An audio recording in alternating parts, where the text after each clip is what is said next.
ডাক্তারি পাশ করার পরে অর্থাৎ এমবিবিএস কমপ্লিট করার পরে তারপরের আগামী 5 বছরের ইনকাম কত হবে, এটা অনেক কটা স্টুডেন্ট ক্লাসে অনেক সময় জিজ্ঞেস করে এবং আই থিঙ্ক অনেক পেরেন্টসদের মনের মধ্যে এটা প্রশ্ন রয়েছে। তো সেই কারণে আজকে একটা রিসেন্ট একটা আপডেট এসেছে ওয়েস্ট বেঙ্গল গভর্নমেন্টের এন্ড থেকে, যে ইন্টার্ন অর্থাৎ এমবিবিএস এর পরেই যে 1 বছর থাকে ম্যান্ডেটরি ইন্টার্নশিপ, সেটা সেই সময়ে স্টাইপেন্ড কত থাকবে সেটা হচ্ছে 43,000। তারপরে সেটা এফএমজি ইন্টার্ন হলেও তাই। হাউস স্টাফ থাকলে তার কত স্টাইপেন্ড হবে, 61,000।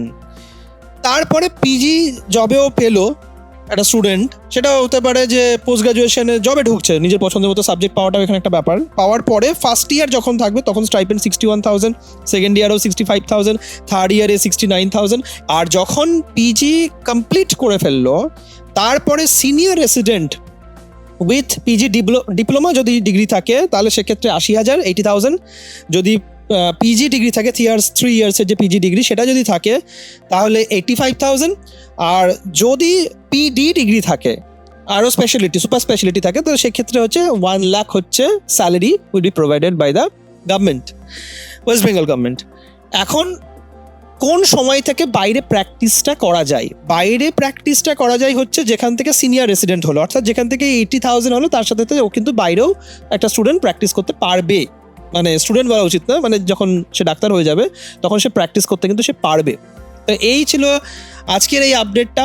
তাহলে আমি সমস্ত নিট অ্যাসপিরেন্টসদের এই কথাটাই বলবো, তোমরা আশা করছি বুঝতে পারছো তোমাদের পেরেন্টসরা কেন তোমাদেরকে চাই যে তোমরা এরকম একটা প্রফেশনে আসো যেখানে এস্টাবলিশমেন্টটা তোমার সিকিওর থাকবে। অ্যান্ড মোস্ট ইম্পর্টেন্টলি আমি সবাইকে বলবো এর সাথে একটা জিনিস কিন্তু তোমাদের মধ্যে থাকতে হবে, সেটা হচ্ছে তোমাদেরও কিন্তু সাবজেক্টটার প্রতি এবং ডাক্তারির এই পুরো যে স্ট্রিমটার প্রতি একটা ভালোবাসাও থাকতে হবে।